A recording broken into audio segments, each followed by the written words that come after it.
Halo teman-teman, balik lagi di channel ini. Pernah nggak sih kalian beli TV baru, kulkas baru, mesin cuci baru, tapi baru beberapa minggu udah rusak? Padahal harganya jutaan, mau dari merek A, B, C, itu nggak pengaruh. Kalian bakal tekor beli baru, beli mahal, tapi nggak tahu cara menggunakan dan cara perawatannya. Nah, di video kali ini aku bakal share ke kalian gimana sih caranya supaya elektronik di rumah itu lebih awet, lebih aman dan tentunya bisa menghemat biaya servis. Nah, langsung kita simak video berikut. Kalian tonton sampai selesai. Yang pertama, jangan menumpuk terlalu banyak colokan. Jadi masih banyak konsumen yang masih salah penggunaan colokan di rumah. Jadi kalau misalkan untuk elektronik yang wattnya besar seperti mesin cuci, terus ada magicom, kulkas, TV, itu disarankannya tidak terlalu banyak colokan. Karena apa? Terlalu banyak colokan maka tegangan terlalu banyak terbagi, menjadikan si listrik itu tidak full masuk ke elektroniknya, jadi tegangannya lebih kecil. Makanya itu rentan terjadi konsleting atau kerusakan si elektroniknya. Misalkan untuk mesin cuci sendiri itu harusnya buat mesin cuci sendiri. Cuma kalau misalkan kepepet itu harus pakai T, ya udah T aja, jangan sampai dari T itu colokan lagi pakai stop kontak isi 4, masih dicolokkan lagi isi 4 lagi. Itu akan menjadi terbagi banyak tegangan, jadi tambah kecil dan cepat konslet. Jadi kalau misalkan untuk bagusnya ya mesin cuci untuk mesin cuci aja, kulkas untuk kulkas aja, TV untuk TV aja. Gitu ya teman-teman, biar enggak cepat konslet.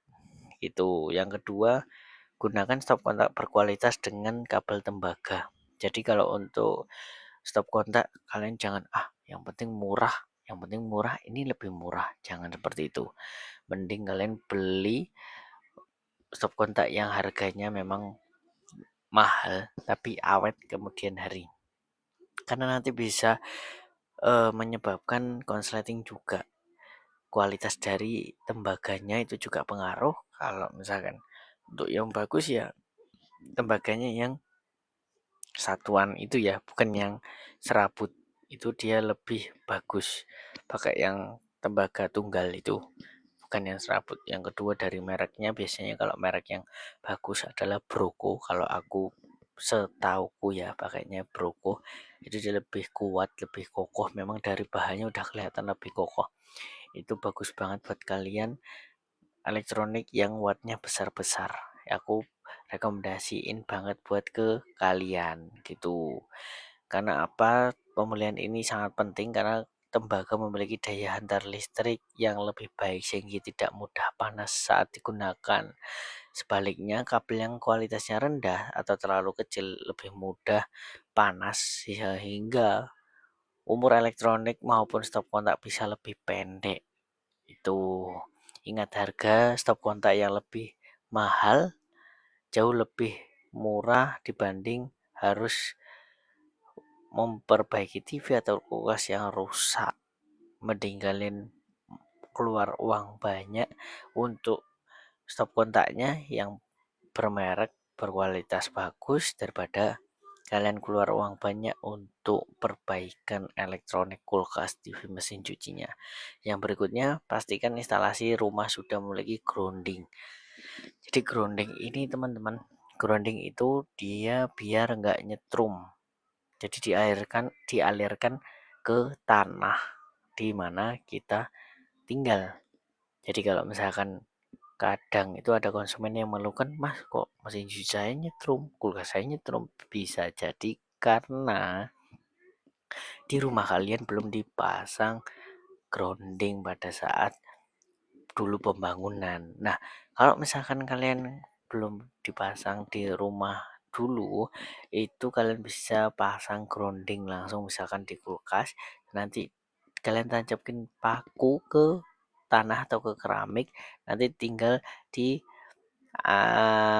tempelkan di kulkasnya atau mesin cuci, terus ke satunya ke paku. Jadi satunya ke elektroniknya, satunya ke paku, ditancepin itu, habis itu masalah hilang.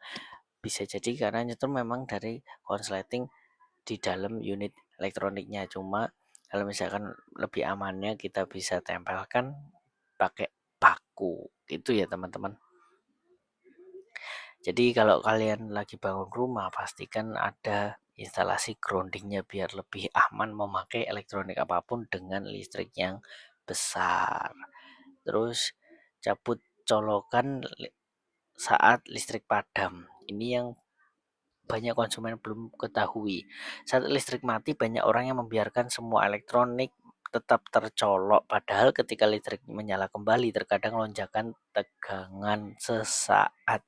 Lonjakan inilah yang bisa merusak komponen elektronik. Jadi kalau misalkan di rumah kalian ada pemadaman listrik dari PLN, sebaiknya untuk elektronik yang wattnya besar itu dicabut colokannya seperti komputer, laptop, mesin cuci, kulkas, TV, itu nanti kalian cabut colokannya. Nah, ketika sudah hidup kembali dari PLN, itu jangan langsung ditancapin kembali, tapi ditunggu 5 sampai 10 menit baru baru kalian itu tancapkan kembali ke stop kontak. Karena apa? Karena kalau misalkan kalian langsung tancepin pada saat PLN itu hidup kembali, maka tegangannya itu terlalu tinggi, menyebabkan rentan konslet. Jadi elektronik kalian malah cepat rusak. Jadi kalau kalian pas di rumah itu dicabut colokannya pas pemadaman listrik, ketika nanti hidup kembali ditunggu 5 sampai 10 menit itu baru dicolokkan kembali ke stop kontak gitu. Terus yang berikutnya adalah gunakan stabilizer bila diperlukan. Kalau di daerah kalian tegangan listriknya sering naik turun, sebaiknya gunakan stabilizer. Fungsi stabilizer adalah menjaga tegangan listrik tetap stabil sebelum masuk ke perangkat elektronik. Jadi ini penting banget kalau misalkan di rumah kalian itu sering jeglak-jeglik dari PLN. Nah, kalau misalkan sering jeglek-jeglek itu tegangannya tidak stabil. Kalau nggak stabil itu juga rentan konslet untuk di elektroniknya. Jadi ini penting banget buat kalian beli stabilizer dan dikhususkan biasanya untuk di TV. Karena TV LED zaman sekarang itu sangat rentan di bagian kelistrikan. Jadi kalau misalkan di kelistrikan di rumah kalian itu nggak stabil, itu bakal kena di LCD bergaris. Kalau misalnya sudah bergaris satu, maka lama-lama tambah banyak. Dan harga perbaikan TV di bagian layarnya 2/3 dari harga beli. Jadi kalau kalian udah garis TV-nya, ya sudah. Berarti siap-siap kalian merogoh kantong kalian dalam-dalam karena untuk perbaikannya hampir sama dengan harga beli TV baru. Gitu ya teman-teman. Yang berikutnya adalah cek voltase listrik di rumah. Tips terakhir adalah cek voltase listrik secara berkala. Kadang kita tidak sadar bahwa tegangan listrik di rumah terlalu rendah atau bahkan terlalu tinggi. Jadi kita harus memang benar-benar yang stabil di tengah-tengah. Kalau voltase tidak normal, beberapa alat elektronik bisa bekerja lebih berat sehingga umur komponennya menjadi lebih pendek. Sekarang sudah banyak alat pengukur voltase yang harganya cukup terjangkau. Dengan mengetahui kondisi listrik rumah, kita bisa cepat mengantisipasi masalah sebelum elektronik mengalami kerusakan. Jadi kalian bisa panggil teknisi dari PLN-nya langsung atau tukang listrik bisa kalian panggil dan dicek untuk voltasenya berapa. Kalau misalkan voltasenya itu terlalu rendah atau terlalu tinggi, maka bisa merusak elektronik. Kalau misalkan nanti voltasenya tidak stabil, maka kalian bisa panggil teknisi PLN atau tukang listriknya biar listriknya lebih stabil. Itu lebih aman dan memperpanjang umur si elektronik yang kalian miliki. Nah, teman-teman, itulah 6 tips sederhana agar elektronik di rumah lebih awet. Ingat, merawat elektronik tidak selalu mahal juga. Yang paling penting adalah instalasi listrik yang baik dan penggunaan yang benar. Kalian punya tips lain atau pernah mengalami elektronik rusak atau masalah listrik? Tulis pengalaman kalian di kolom komentar. Jangan lupa tekan tombol like, subscribe, dan aktifkan lonceng notifikasi supaya tidak ketinggalan video yang lainnya. Terima kasih sudah menonton, sampai jumpa di video lainnya. See you.